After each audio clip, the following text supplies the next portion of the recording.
It wasn't like he could hide behind the large window anyways. He decided to approach the body, silently. Inspecting the body from behind, he concluded that they weren't dead, just asleep. On the counter next to the body, there was an empty glass. Doing a quick sniff test, he would have guessed it to be either bourbon or whiskey. What a carefree idiot, he thought to himself.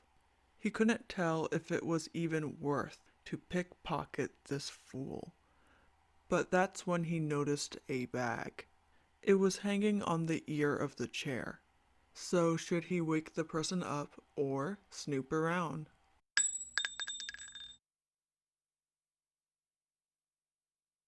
Was that even a question? Waking a person up? Hell no, that's never been his style. He reached out to remove the person's bag from the chair. With a big bag like this, there has to be something useful in there. While rummaging through the bag, he was able to find a few items. A few books, a notebook, some pens, and a wallet. Great. Mostly useless stuff. Why the hell is he carrying all these books? Is this person some kind of nerd? He thought. He decided to look through the person's wallet. Let's see how much money they got.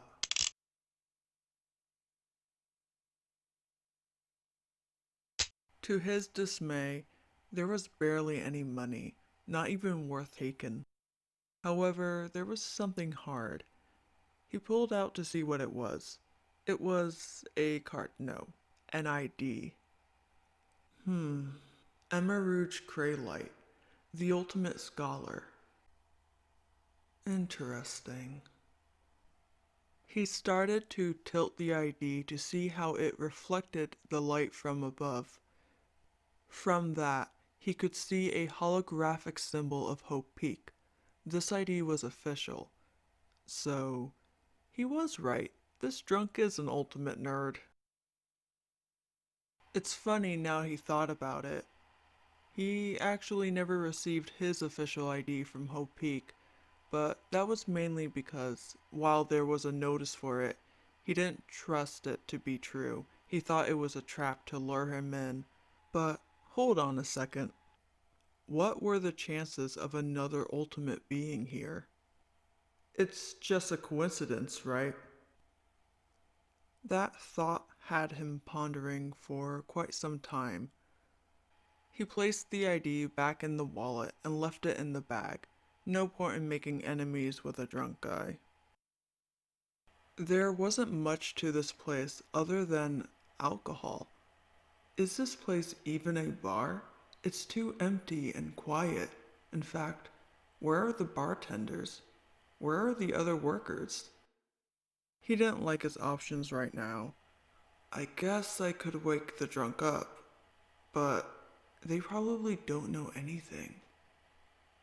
So, other than the place where he came from, there was only really two options. There was another door, or a hallway.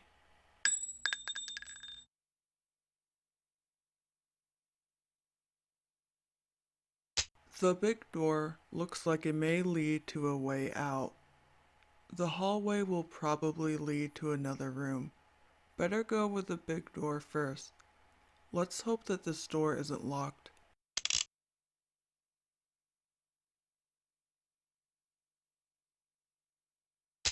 Oh, thank goodness. The door was unlocked. When opening this door, what he saw was an entranceway. He got excited and rushed to the window, letting his guard down. While looking through the window, he thought he saw something. It was hard to describe, but it looked like a shine from something iridescent. Only for a split second, it looked like a holographic wall.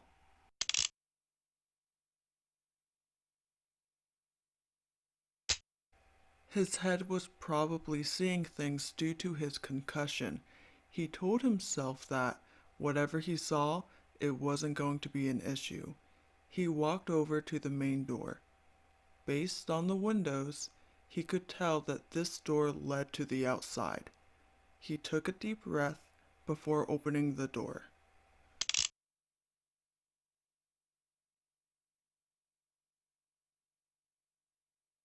He stood there in a mixture of emotions. He should be happy that the door opened with ease. However, it was too easy. It was clear to him that the person who cast this curse wanted to kidnap them. A mass teleportation spell only to let everybody wander around felt off. Who would go through all of this trouble just to leave the front door unlocked? No, that's not important. Who cares about the mystery? He told himself. The only thing that matters is that he needs to get out. Who cares if this kidnapper is an idiot? He took another deep breath before stepping through the door. And that's when it hit him. Quite literally. He fell ass backwards in confusion. What the hell? Great.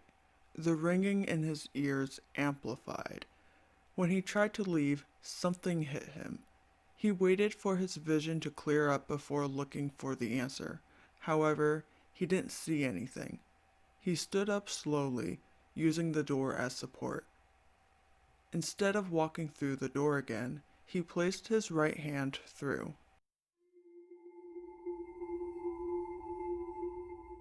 This was the answer. Of course, the door was unlocked. This was meant to be some kind of cruel joke, right? Not even an inch beyond the door, there was a barrier. This must have been the iridescent wall that he saw earlier. A barrier like this would require strong magic to break it. However, that was something he lacked. As a thief, he never had any interest in magic. He didn't have time to learn it. In fact, he always hated magic and those who use it. Well, there really wasn't anything else he could do. He walked back to the lounge feeling defeated.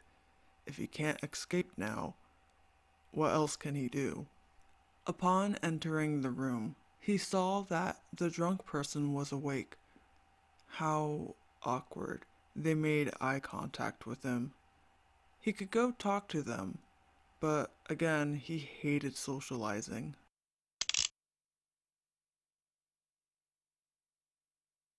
No, just because he's stuck here doesn't mean he needs to socialize. He walked across the room, past the person, and into the hallway, completely ignoring them. Not to his surprise, the person watched him as he walked deeper into the hallway.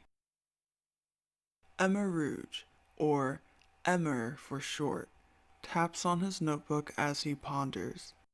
And after a few minutes of just thinking, he opened his notebook and started to scribble down notes.